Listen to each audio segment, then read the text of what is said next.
Mais um webinar da Level Academy. Muito obrigado pela presença de vocês. É com muita satisfação que a gente está com mais um webinar, dessa vez voltado para o tema de sustentabilidade da cadeia de fornecimento. Tá?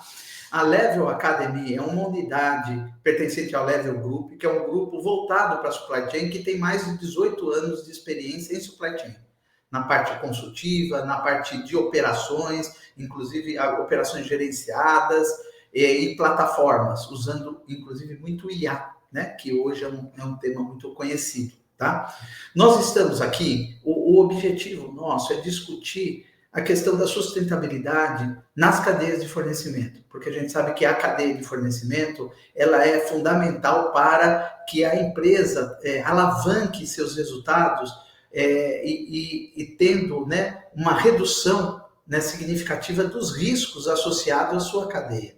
E também as oportunidades que você tem na hora que você olha a cadeia como um amigo fala, né, com uma lente verde, ou seja, olhando a questão de sustentabilidade. Tá? Então, nós estamos aqui com o Cyrille Beller. O Cyrille Beller é um executivo, é diretor executivo e sócio fundador da consultoria Think Tank, que é a Rever Consulting, e Utopias, tá?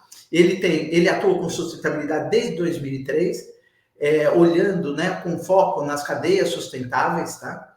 E ele é conselheiro também do negócio social Pé de Feijão e líder da comissão de bioeconomia da Câmara de Comércio França-Brasil, tá? Então, com muito prazer que eu vou passar, né, o microfone para ele e dando, assim, a expectativa para vocês é que a gente tem 1 hora a previsão, né, desse webinar, e que o Cyrille vai apresentar na sequência a Ana Carolina, que é uma executiva do grupo GPA, né, do GPA, que é o Grupo Pão de Açúcar, mas já estou dando um spoiler e deixo o Cyrille apresentar ela, tá bom? Obrigado, bem-vindo, Cyrille!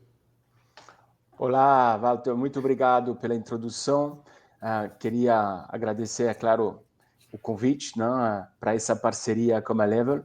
Também queria agradecer muito a Ana Carolina, do GPA, que está com a gente, que vai falar daqui a pouquinho, né, que aceitou nosso convite para falar um pouco da experiência do GPA, principalmente na integração de cadeias como ESG e sustentabilidade, tá? E queria agradecer a vocês, né, que às 9 da manhã já estão aqui junto com a gente para poder ouvir um pouco sobre esse assunto, né, de cadeias e sustentabilidade. Tá? Bom, antes de deixar um grande espaço, né, para a Ana Carolina falar sobre o GPA e a sua experiência, eu queria talvez fazer uma introdução complementar, tá? Para posicionar um pouco todo esse tema e garantir que a gente esteja todos, né, talvez no mesmo ponto de partida, tá bom? Então, quando a gente fala de cadeias hoje, acho que é importante ter em mente algumas informações que são super fundamentais, tá? A gente não consegue falar de cadeias sem pensar em algo hoje, muitas vezes global, tá? Então, essa dimensão de global ou, no mínimo, regional é absolutamente fundamental. A gente pensa também, cada vez, né, em algo que se torna mais complexas, porque muitas cadeias são cada vez mais longas, e sendo global, né, com pontos de sourcing, né, em vários países, continentes, acaba que tudo isso traz uma complexidade de gestão. Mas tem outro ponto que, para mim, também é fundamental, além de ser global e complexa, é que as cadeias, muitas vezes, ainda tem muitas partes que são invisíveis, tá? Então, invisíveis para os consumidores, certamente, tá? Mas também, muitas vezes, invisíveis para muitos profissionais que trabalham diretamente com suprimentos e logística. Pois não é uma prática consolidada ainda hoje dos profissionais, né, de cadeia conhecer, ir para campo, conhecer todos esses fornecedores e elos. Pela dificuldade também porque tem uma questão de cultura, né, onde as coisas estão aos poucos mudando. Então, isso é um ponto importante para entender. Depois, eu gosto e acho importante olhar para cadeias como se fosse uma teia, né, cheia de conexões, né? E quando a gente pensa, por exemplo, num varejo alimentar como o GPA, que a Ana Carolina vai descrever, né, daqui a pouco, você, obviamente, tem uma conexão com a cadeia do agro, e você pensa na cadeia do agro, você pensa também que tem uma conexão com toda a cadeia de mineração, para tudo que é fertilizante, por exemplo, né? Tem uma conexão com tecnologia, né? Tem uma conexão com a indústria, tem uma conexão com a energia e tem uma conexão com o transporte, no mínimo, né? E a cada transação que acontece dentro dessa teia, né, vai se somando um valor agregado que, no final, né, acaba que é algo fundamental para a sustentação das nossas economias globais, regionais e nacionais. Tá? Então, é interessante de enxergar também essa dimensão quando a gente fala de cadeia. Tá? E a gente trouxe a visão cadeia e sustentabilidade, cadeias ESG, e tem uma razão muito simples, que hoje as cadeias concentram os maiores impactos sociais, tá? E ambientais. Então, quando falo em impactos sociais, claro que a gente tem em mente, né, essa relação com direitos humanos, que seja a questão de relações trabalhistas, segurança do trabalho, segurança, enfim, saúde também, né? Trabalho forçado, trabalho infantil, são coisas que ainda existem, tá? E na parte ambiental, interessante entender que hoje as cadeias concentram a maior parte das emissões e pegada de carbono. Você usa muito 80% para dar um censo, né? Então é algo fundamental de trabalhar se a gente quer ter uma redução das emissões de CO2, e aí ter uma contribuição positiva à questão das mudanças climáticas, mas a gente também tem nas cadeias questões de resíduos, de uso do solo, temas como desmatamento, muito conversado, né, nessa véspera de COP30 também, né, poluições diversas. Tá? Então, concentra impactos. Acho que isso é fundamental de manter na nossa mente. E se você junta, né, impactos, mais esses pontos cegos, né, devido à complexidade e globalização das cadeias, isso é o cenário perfeito para que pode se traduzir, né, em risco, em crises, né, em perdas, ou até colocar em xeque, né, já aconteceu várias vezes na nossa história vamos dizer, de economia, os próprios negócios, se não houver uma gestão à altura dos desafios. Tá? Então, essa gestão, né, ela precisa claramente de uma maior integração entre cadeias e ESG, tá? O que a gente vai ouvir da Ana Carolina daqui a pouco, mas eu acho que ela precisa também cada vez mais de inteligência, né, de tecnologia e, no fundo, de pessoas que são cada vez mais preparadas para trabalhar nesse cenário e fazer toda a diferença no desempenho de médio a longo prazo das empresas. Então, acho que isso é um ponto também que eu queria deixar aí para vocês refletir, tá? E que estou passando aqui não é minha opinião, mas também é fruto de leitura de vários estudos, né? Porque inclusive temos uma boa literatura já, que mostram que iniciativas que combinam dados operacionais e indicadores ESG para orientar compras fortalecem a resiliência, reduzem riscos e melhoram o desempenho de fornecimento, tá? Então, isso é a minha primeira introdução. E vou entrar agora um pouquinho mais no que talvez, se você olhar para empresas que têm uma prática já um pouco mais madura dessa integração ESG e cadeias, a gente pode ver três principais benefícios. Né? O primeiro é essa integração apoia em diminuir riscos e em ganhar em previsibilidade. Tá? Acho que isso é fundamental. Então, o fato de aplicar critérios socioambientais, né, dentro do screening, né, de fornecedores vai permitir de identificar, de condicionar ou até de bloquear fornecedores que podem representar um risco real ou potencial. Tá? Isso, de novo, temáticas sociais, ambientais, ou até, como hoje é o caso, né, ligado a mudanças climáticas e emissões de carbono. Tá? Então, é claro que pegando um exemplo, né? Se tem um fornecedor de transporte, já vê que tem um histórico trabalhista irregular e que isso pode gerar passivos, né, à empresa que vai contratar, tendo esses critérios claros, né, para poder fazer essas homologações, você vai evitar um risco antes da contratação acontecer.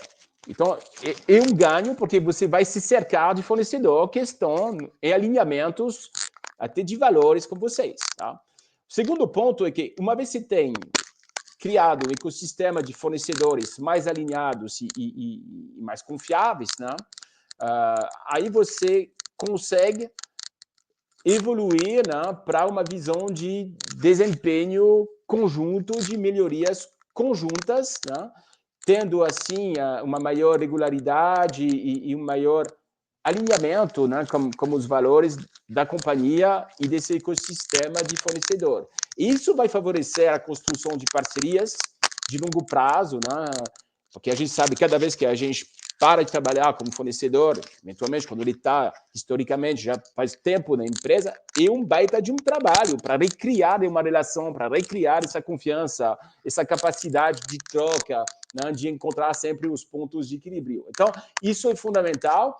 E pensando nessas dimensões, né, acho que também ajuda o fornecedor a adotar práticas, a evoluir nas suas práticas e a ganhar também resiliência.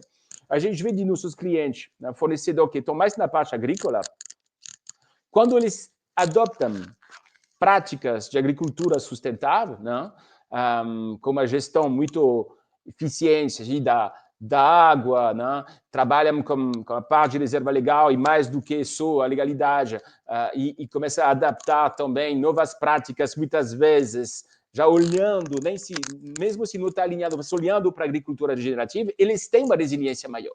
Tá? Então, conseguem, né, fornecer mais insumos que depois vão ser trabalhados e que vão chegar até você. Então, desde a origem, você tem um trabalho de resiliência que é muito importante para evitar rupturas. Tá?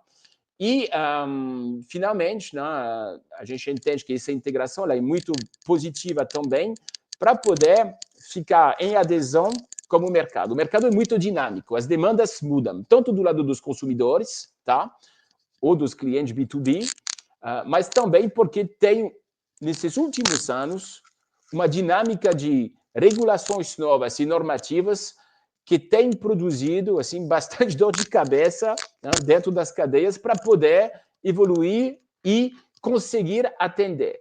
Então, a gente trabalha muito na questão da erradicação do risco de desmatamento, tá? Como cadeias de fornecedores. A gente tem clientes que trabalham com essa temática faz 10 anos.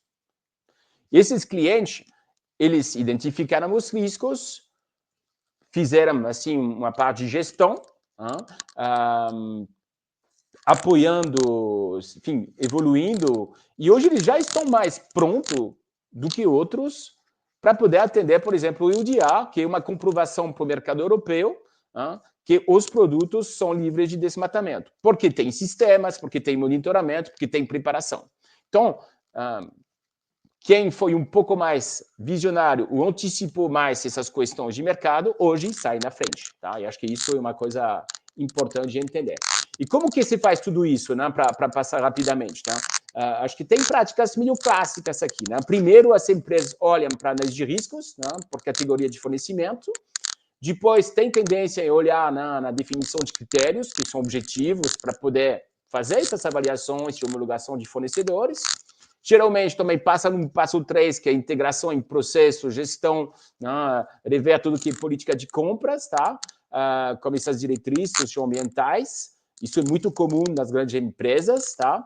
E também vão para engajamento de fornecedor, para garantir que seja entendido, para explicar o porquê, né, fazer essas mudanças, porquê se adequar, e no final o monitoramento que existe, né, como nos casos mais avançados, já uma rastreabilidade que se coloca no lugar, né, para poder entender e rastrear e ter maior transparência ao longo dos diversos eventos que vão acontecer nessa cadeia, tá bom?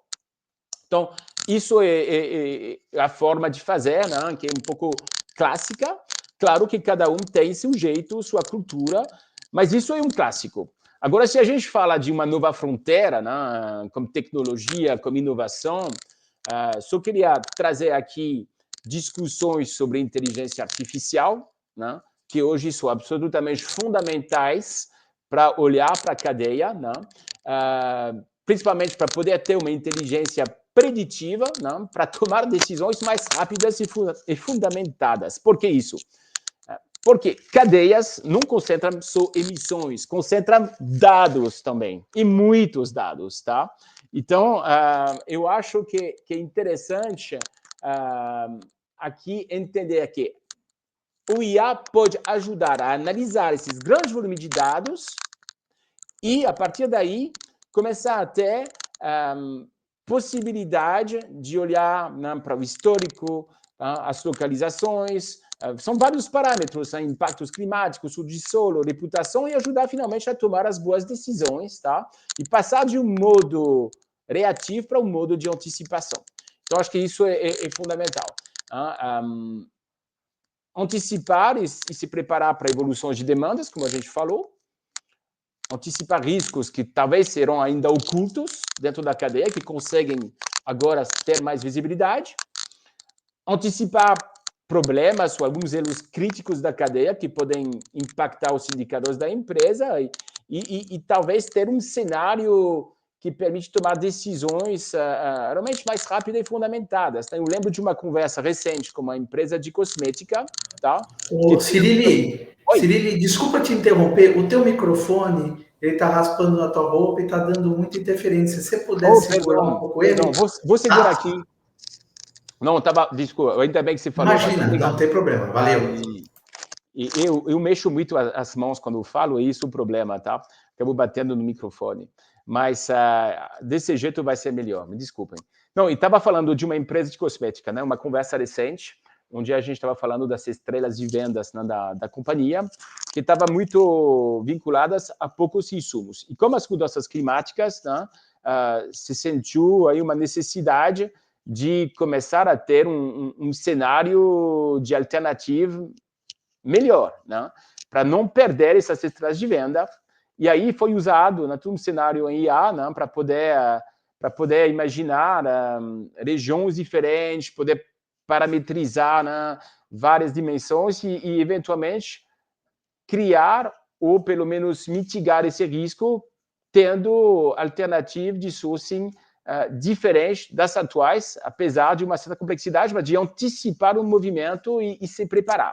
Então, está ficando... É algo que é importante de pensar e que pode ser aplicado em bem, e que essa nova fronteira que a gente convida claramente para vocês todos ser muito atentos, porque é extremamente dinâmico, vai ser rápido e eu acho que vai ajudar muito em toda essa integração com o ESG, tá?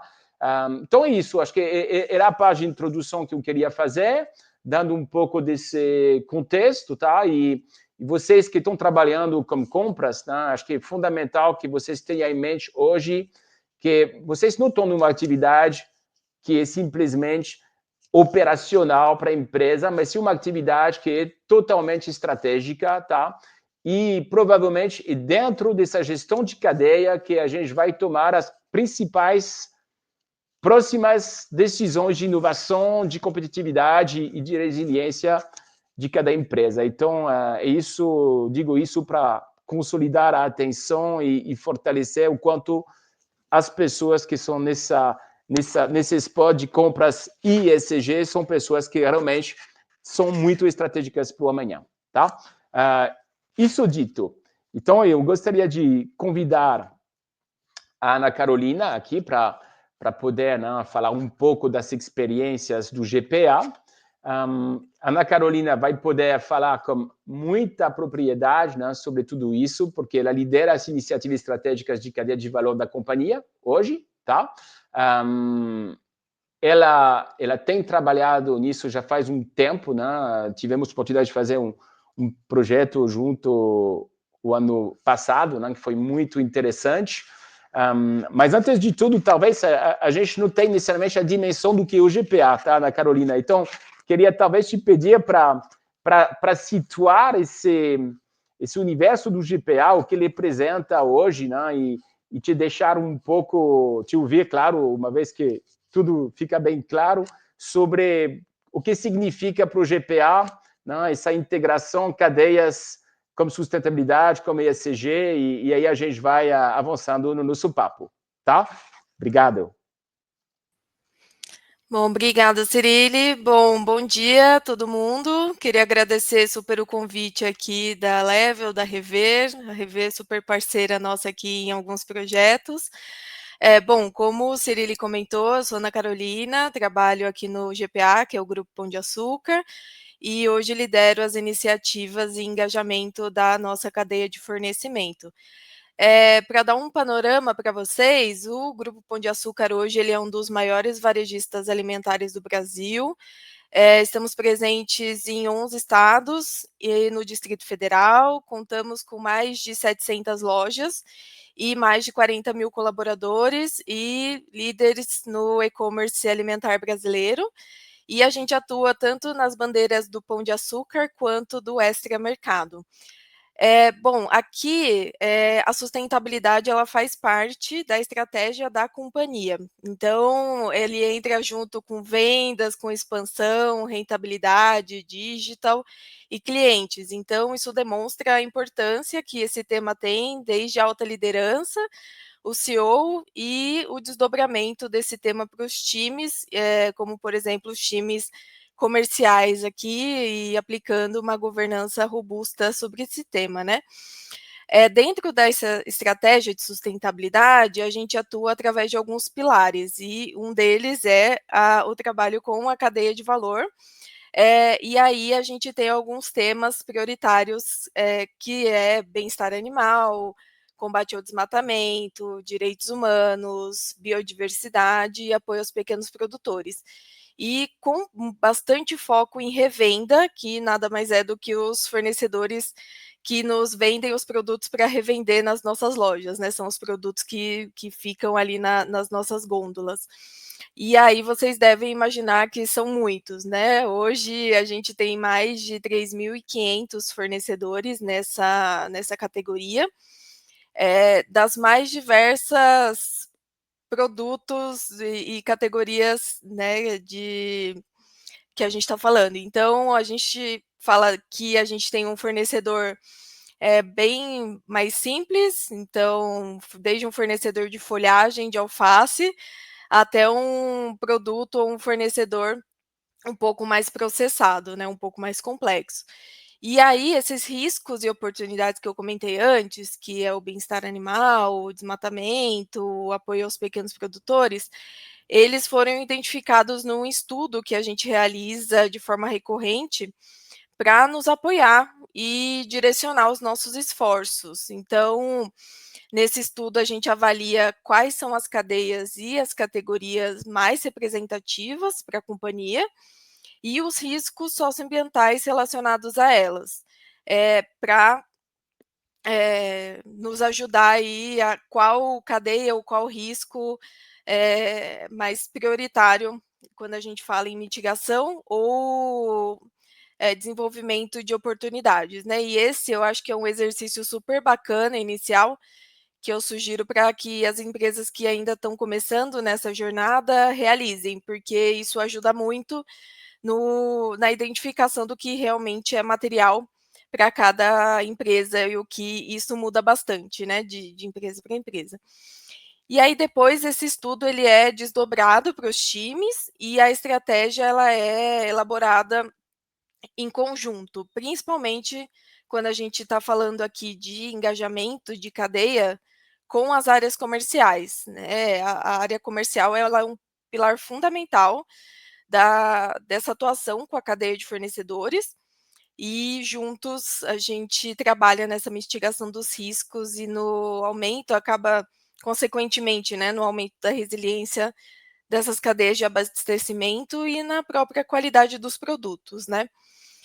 E através dessa atuação com os fornecedores, a gente trabalha muito no desenvolvimento contínuo deles, né. Então a gente busca desenvolver materiais de apoio, então no ano passado a gente desenvolveu uma cartilha de boas práticas para fornecedores e parceiros, onde ele passa por várias iniciativas em todos os pilares ambiental, social e de governança, justamente para apoiar esses fornecedores nesse desenvolvimento.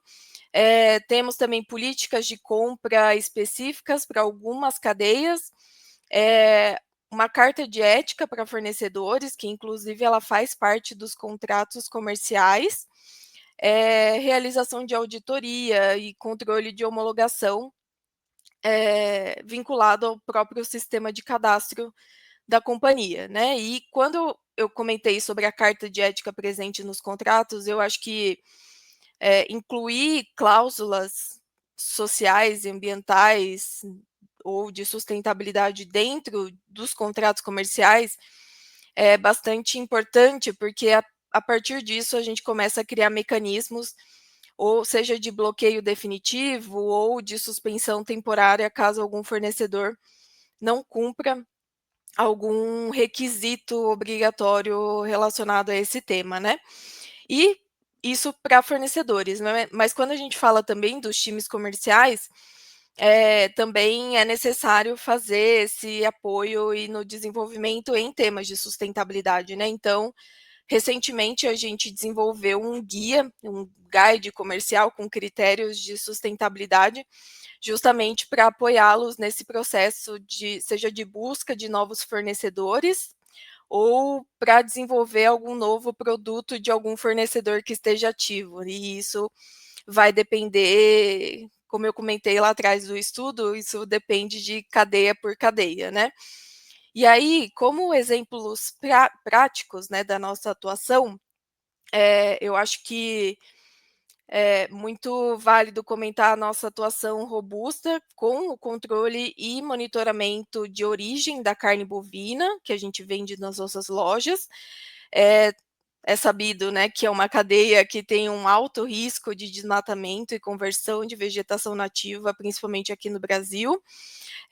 Então, para essa cadeia, a gente tem uma política específica de compra, dedicada com diretrizes e regras para que os fornecedores sigam desde o momento da sua homologação e também para continuar fornecendo para a gente, mantendo essa relação comercial junto com o GPA.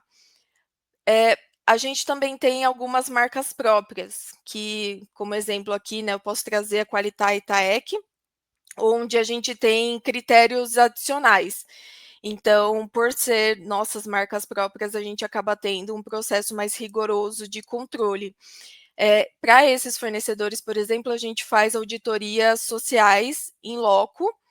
Então, a gente segue uma metodologia que chama ICS, uma metodologia global, onde ela avalia critérios sociais, trabalhistas, de direitos humanos, e esse pilar de marcas próprias, ele é essencial para o negócio, né, e está 100% alinhado ao próprio desenvolvimento de novos produtos ou de novos fornecedores, ou até mesmo para manter um produto em linha, né, porque essas auditorias elas são feitas de forma recorrente também.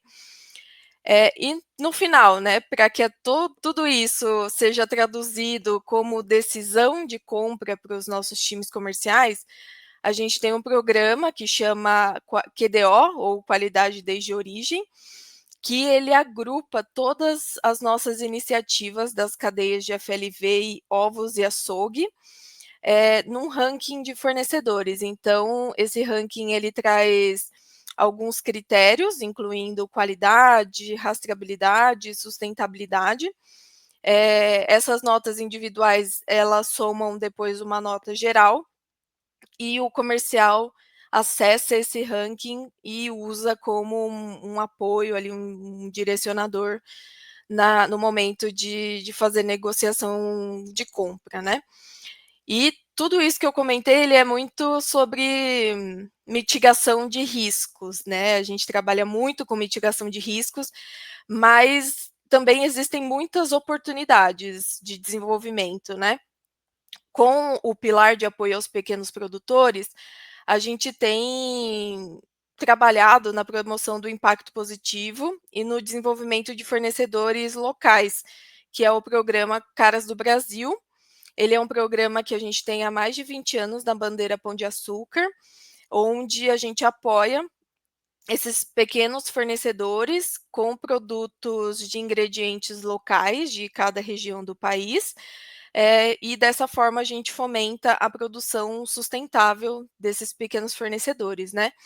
Então, por exemplo, a gente tem um produto que é a castanha do Pará Caiapó, que ela é de origem indígena da região amazônica, então, a gente tem diversos produtos, da região centro-oeste, nordeste, sudeste, sul, trazendo muito essa regionalidade dos produtos e dos produtores, né. Bom, são algumas iniciativas aqui que a gente tem no grupo. Esse tema não é novo para a companhia, então a gente, já está há um bom tempo, nada disso acontece de um dia para o outro, então é uma melhoria contínua, né, tem um processo de ganhar maturidade sobre esse tema. A gente sempre tem oportunidade de melhoria, mas para aquelas empresas que ainda estão iniciando nessa jornada, eu acho que 2 iniciativas, elas são essenciais. Então, a primeira, eu acho que é mapear quais são esses temas realmente relevantes e materiais para a atuação de cada empresa, porque isso varia muito, desde do core da companhia até realmente a relevância dessas cadeias para cada uma. E depois, estabelecer realmente uma governança sobre esse tema. Então, ter a alta liderança engajada, ter diretrizes claras, como isso se desdobra depois para os times, qual que é quais são os papéis e responsabilidades de cada área, é muito importante e sempre englobando todas as áreas que são vinculadas a esse tema, principalmente quando a gente fala aqui do fortalecimento, né, da cadeia de suprimentos. Não tem como trabalhar sem os times comerciais ou compras, né, e essa é uma construção realmente feita em conjunto.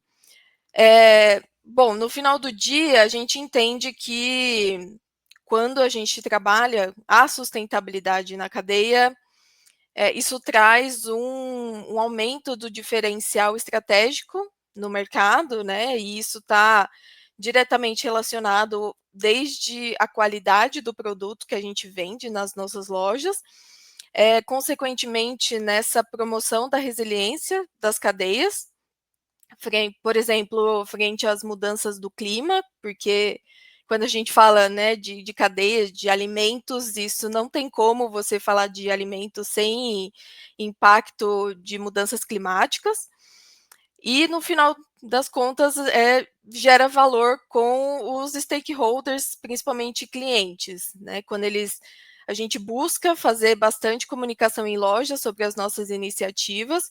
Como o Cirili comentou, não é um tema fácil, é um tema complexo. As cadeias, cada uma tem a sua especificidade, né? Não é fácil a gente trazer esse tema de forma simples, mas ao mesmo tempo a gente tenta traduzir isso através dos nossos programas e iniciativas, seja numa sessão de FLV ali de folhagens, frutas e verduras, até ali no açougue ou na peixaria. Então a gente sempre busca trazer essa comunicação e sensibilização com o cliente, que é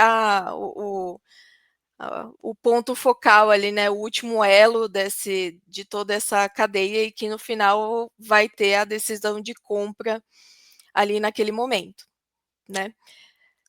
Bom, da minha parte era isso, eu fico super à disposição para as perguntas, contatos, benchmarks, quem quiser saber um pouquinho mais de algum ponto que eu trouxe, algum programa, e é isso, fico à disposição.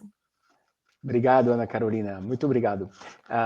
Claro que eu tenho algumas perguntas, né, e também vou incluir aqui algumas perguntas do público, mas acho que a gente tem vários tipos de empresas, e tem algumas empresas que estão ainda no início dessa jornada, e eu acho que uma uma grande pergunta é finalmente sobre os gatilhos que vocês conseguiram configurar para poder, engajar a liderança, né? E aí transformar uma visão num determinado momento, né, que tinha que avançar sobre essa temática de integração do ESG nas cadeias, em um movimento que foi se consolidando ao longo dos anos. Então, o que finalmente apoiou muito, né, e ajudou nesse convencimento, né, e como vocês, quais foram talvez os primeiros marcos que vocês desenharam para poder conseguir dar esse passo? Oh, bom, legal. Eu acho que tudo parte da materialidade que a gente faz. Então, o GPA é uma empresa de varejo alimentar e vivemos para vender alimentos para clientes. Então, se a gente não tem uma cadeia de fornecedores para nos fornecer alimentos para revender, não existimos. Então, partimos desse princípio que o alimento é o core da nossa empresa. Então, na dupla materialidade que a gente faz também de forma recorrente, muito alinhado com aquele estudo de cadeias críticas que eu comentei, é um tema muito relevante quando a gente fala principalmente de stakeholders, de investidores, e clientes, enfim, consumidores. Então, o consumidor ele espera que quando ele vá até o mercado para fazer as suas compras, por exemplo, que tenha feito alguma análise, né, minimamente daquele produto que ele está comprando. Então, é um tema bastante relevante e isso aparece muito claro e transparente nessa materialidade que a gente faz. E isso traz um peso muito grande para ter esse convencimento no final das contas, né? Porque como eu comentei, é um tema que é core da companhia, né? A compra e venda de alimentos. Legal.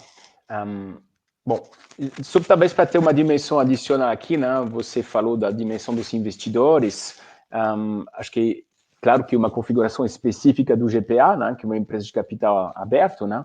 Mas houve aí uma pressão maior, se configurou essa pressão maior, né, dos investidores para que haja um avanço nessa dinâmica de integração e trabalhos, Ana Carolina? Teve uma pressão dos investidores para ter esse avanço? Oi, Cirilo, desculpa, deu uma travada aqui para mim. Você pode repetir, por favor? Sim, claro. Não, estava querendo explorar um pouco a dimensão dos investidores, que acho que é um ponto super importante, mesmo que todas essas companhias não estejam de capital aberto, mas queria talvez que você explicasse um pouco melhor, né, o tipo de demanda que vem dessa parte dos investidores e como isso, junto com a demanda dos consumidores, que você explicou, né, também foi um gatilho importante para caminhar, né, nessa jornada. Bom, o GPA, sim, é uma empresa de capital aberto, então, consequentemente, a gente né, é mandatório aqui realizar alguns preenchimentos de questionário, a gente participa do ISE B3, por exemplo, então a gente tem alguns pontos aqui que são recorrentes ao longo do ano, né, e inclui relatório de sustentabilidade e tudo mais. E esse tema de gestão da cadeia de fornecimento é um tema que vem muito forte para a gente aqui especialmente, porque é esperado que a gente tenha mecanismos de controle e monitoramento dessa cadeia, né? Então, não basta só controlar ali no início, ou ter um critério para cadastro do fornecedor, mas também o que a gente faz para ter esse monitoramento e também avançar nas práticas, né? Porque, como eu comentei, temos muitas iniciativas e sempre tem oportunidade de melhoria, as cadeias elas são bastante complexas, e são muitos fornecedores, então a gente sempre busca avançar, mas é um tema que realmente vem bastante forte quando a gente responde esses questionários de mercado ou até mesmo os índices de sustentabilidade. Legal. Depois tem perguntas sobre essa questão das parcerias, né? E são duas que eu gostaria que você comentasse e explicasse. Um pouco como funciona essa parceria como comercial, né? A área comercial, por exemplo. Como que vocês definem os papéis e as responsabilidades? Tá? E uma vez que a gente explorou essa relação mais interna, queria também que a gente falasse de como que a gente engaja os fornecedores que vão depois, né, embarcar nessa jornada junto com vocês, tá? Em programas de controles de riscos, mas também no lado da oportunidade, né, como é o caso do Caras do Brasil. O que faz que essas pessoas vão e se juntam e que tudo vai crescendo ao longo dos anos? Uhum. Olha, esse trabalho de engajamento da relação com o comercial, ela tem que ser feita todos os dias. Então, é desde um momento de, às vezes, acontece, né, de trocar alguém do time, né, e aí isso começa desde um processo de integração dessa nova pessoa, então apresentar quais são os critérios, o que ela está vinculada, qual que é o papel. Tem dependendo da cadeia, como por exemplo carne bovina, que existe um treinamento obrigatório para todos os times que estão vinculados a essa relação com essa cadeia, né? Então é importante ter esses documentos de apoio, como eu comentei, o guia comercial com critérios, porque tudo isso a gente apoia esses times, porque é um critério adicional ali que tem que estar muito claro para eles quando eles vão desenvolver um novo fornecedor ou desenvolver um produto novo que não estava vinculado ao que era feito anteriormente. Então, é um processo que realmente tem que ser muito alinhado, porque como eu comentei, a gente pode ter a melhor política, pode ter diretrizes super claras, um documento super bonito, mas a gente precisa que isso esteja no dia a dia ali dos times, e isso é feito com conversas diárias, engajamento, acompanhamento, entre os times. Aqui a gente tem o comercial e o desenvolvimento comercial, então a gente trabalha muito em conjunto aqui com eles.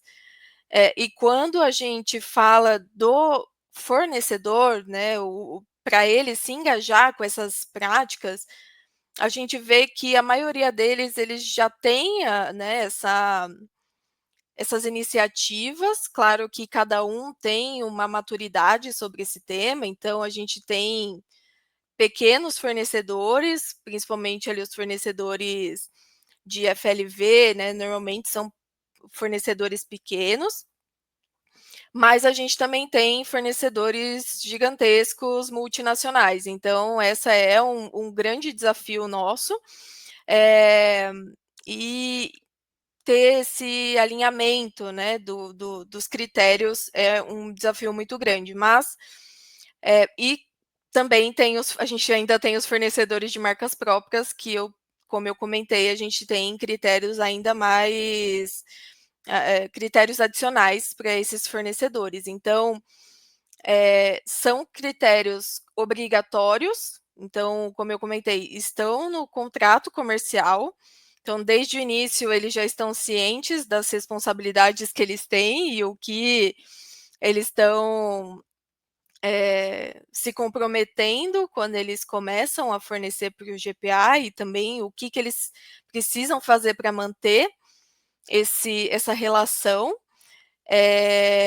E, ao mesmo tempo, a gente busca promover o engajamento contínuo desse tema, principalmente quando a gente fala daqueles pequenos e médios fornecedores, que acaba aqui no Brasil é a grande maioria que a gente tem. Então, é olhar para a melhoria contínua, né, ter esse alinhamento do que é, às vezes, por isso que a gente também criou a cartilha, né? Muitas vezes a gente precisava fazer uma apresentação básica, né, que muitas vezes é básico, ou o que é uma emissão, ou o que é rastreabilidade, enfim, tem esses desafios, mas a grande maioria deles já tem acaba tendo algum tipo de iniciativa, mas de uma forma geral a gente busca apoiar bastante esses fornecedores no desenvolvimento contínuo, olhando para essa relação comercial de longo prazo. Legal. Olha, estou super curioso para falar um pouco mais do programa Caras do Brasil, tá? Primeiro porque é muito emblemático, né, do Pão de Açúcar, né? É algo que já existe faz tempo. Eu acho que até, inclusive, é um diferencial, né? Mas aí eu queria te ouvir sobre isso. Mas como que você faz uma parceria com os Caiapós para poder comercializar a castanha do Pará? Explica um pouco como que essa é a dinâmica, porque é muito interessante e eu acho que requer, né, também de quebrar alguns paradigmas, né? Que a gente sempre escuta, não, mas aqui volume, sempre tem que ser assim. Então, como que funciona tudo isso dentro do GPA? Esse programa, a gente adora também esse programa, ele realmente, ele tem há bastante tempo aqui no Pão de Açúcar, e o objetivo dele é dar visibilidade para esses produtos, que são diferenciais realmente, você não encontra eles em qualquer lugar, e uma porta de entrada para o grande varejo, porque a gente sabe que vender para um grande varejo temos os nossos desafios, então a gente acaba tendo alguns critérios diferenciais para esses fornecedores conseguirem nos fornecer. Então, claro, tem o desafio de volume, eu não posso exigir da castanha do Pará, que vem lá dos Caiapós, me fornecer o mesmo volume de alguma outra castanha do Pará industrializada. Então, existe esse desafio, mas a gente, como é um programa especial e tem um viés diferente, a gente consegue ter esse programa como diferenciação. Esse produto em específico a gente faz através de uma parceria com a Origens Brasil, que é uma iniciativa da ONG Maflora, que eles justamente ajudam essas grandes empresas a conectar com esses povos tradicionais, principalmente ali da região Amazônia. Então, eles têm diversos produtos, né, e acaba nos ajudando bastante. E é um programa que a gente está buscando expandir, então temos várias iniciativas aqui acontecendo, mas realmente é um programa que ele é diferenciado, assim, ele tem critérios diferenciados para esses fornecedores, desde entrega no centro de distribuição, até alinhamento do volume, e também alinhamento e capacitação e como a gente desenvolve esses fornecedores para que eles não fiquem só fornecendo para o GPA. A gente quer que eles também forneçam cada vez mais para outras empresas Perfeito. também, né? Legal. Vou fazer umas perguntas do público, né? A primeira é relacionada à gestão do escopo 3, tá? E das emissões de carbono na cadeia. Eu falei até na minha introdução que a gente vê cada vez mais dentro dos critérios e das perguntas que se fazem para fornecedor questões, né, e parâmetros que vêm desse universo, né, da gestão das emissões. Aí gostaria de saber o que faz o GPA, né, onde que está com a maturidade do GPA em relação a essa questão do escopo 3 e se tem uma gestão específica disso dentro da companhia. Não, legal.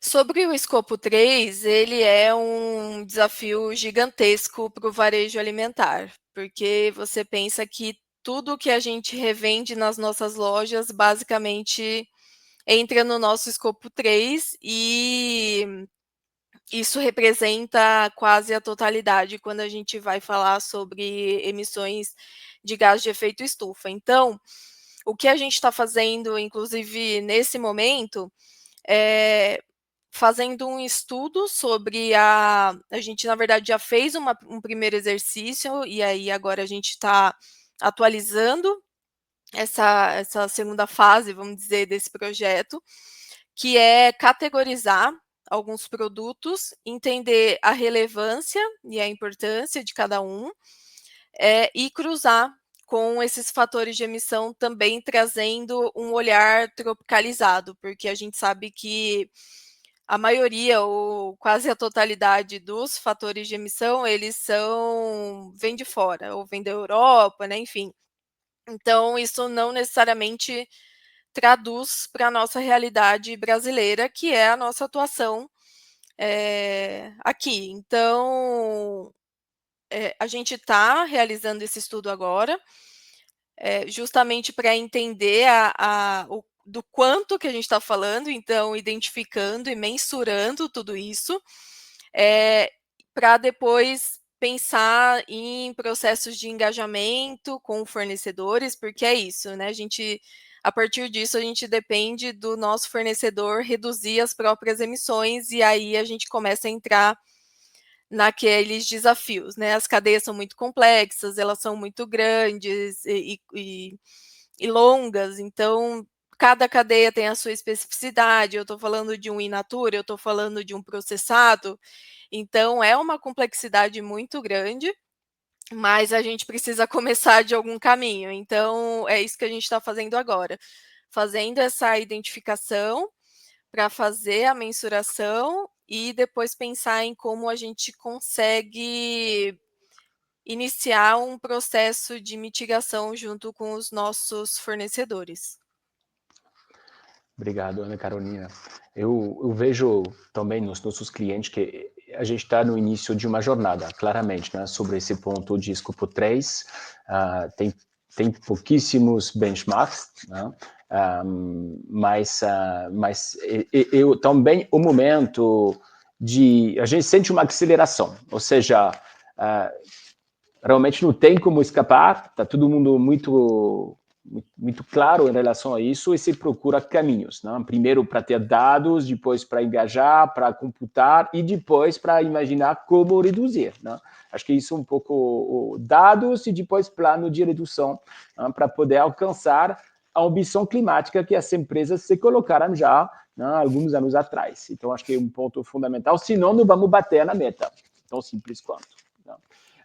Eu acho que esse processo ele se aplica a qualquer tipo de processo que você queira aplicar na empresa, né? Então, eu quero começar a monitorar essa categoria que ela é importante para mim. Então, eu vou chamar os fornecedores atuais, vou entender o que eles estão fazendo, vou coletar os dados, vou pensar como que isso se aplica para mim, como que eu posso ajudar esses fornecedores. Então, é basicamente o processo que a gente consegue aplicar para outras iniciativas também.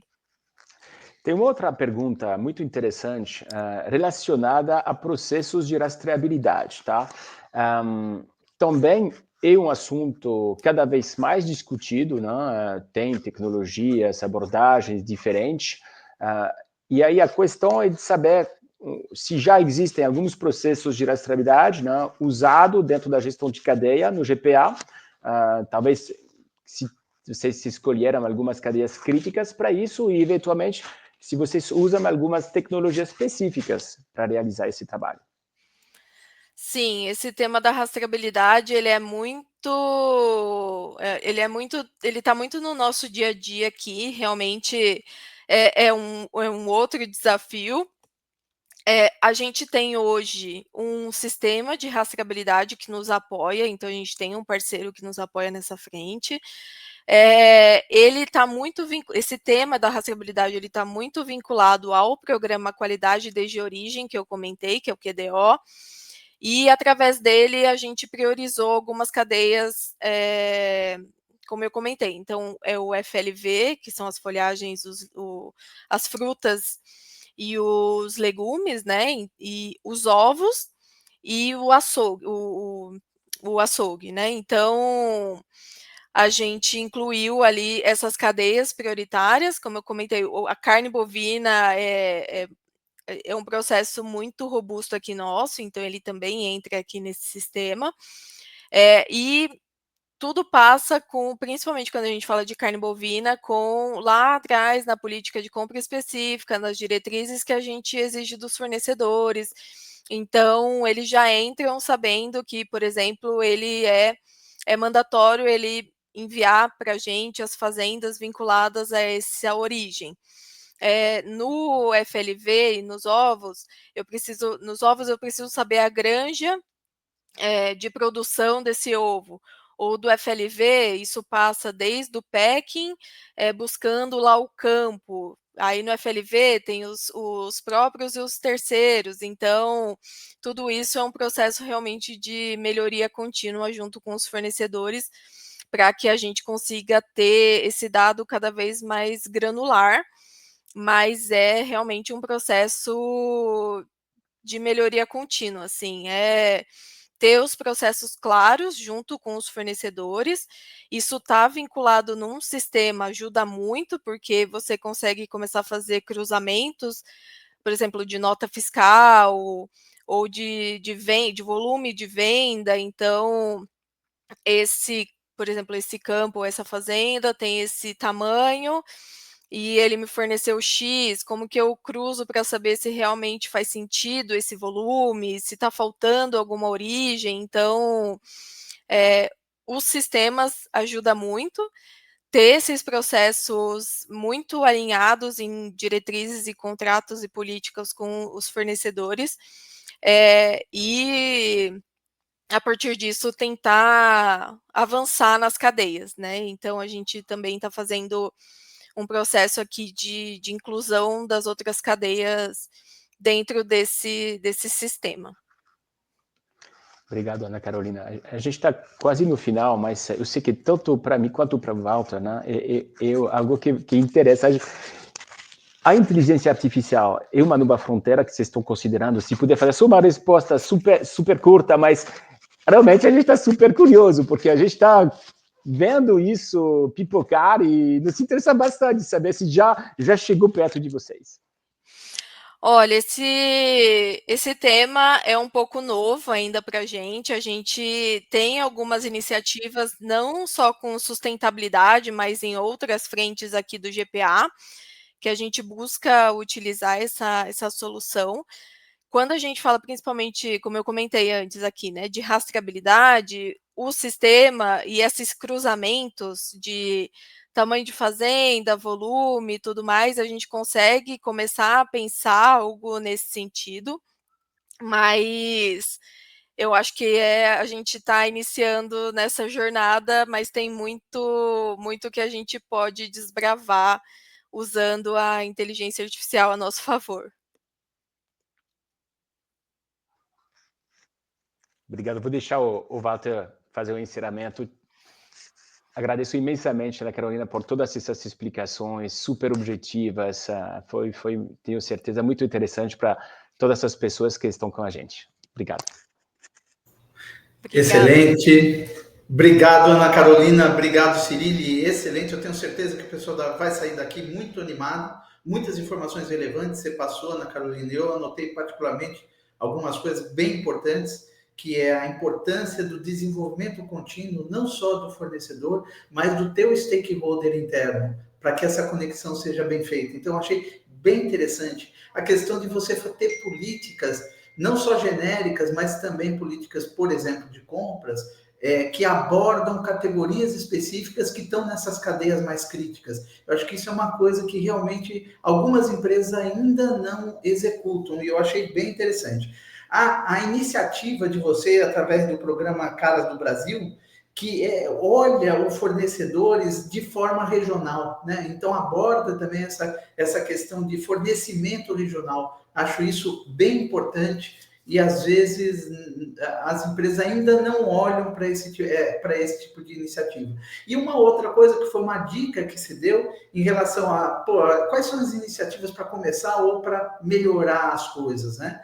Em relação, né, às iniciativas voltadas à sustentabilidade. Então, mapear as cadeias e as suas relevâncias e também e colocar governança nesse processo, inclusive papéis, responsabilidades. Eu achei que foi uma dica bem importante também, porque são os dois pilares para você fazer acontecer.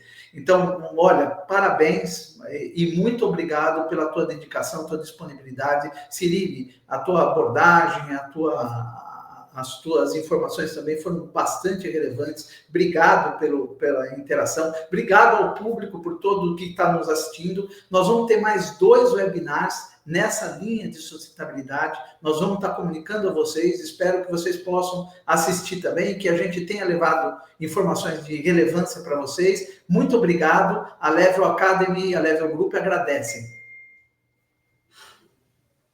Obrigada.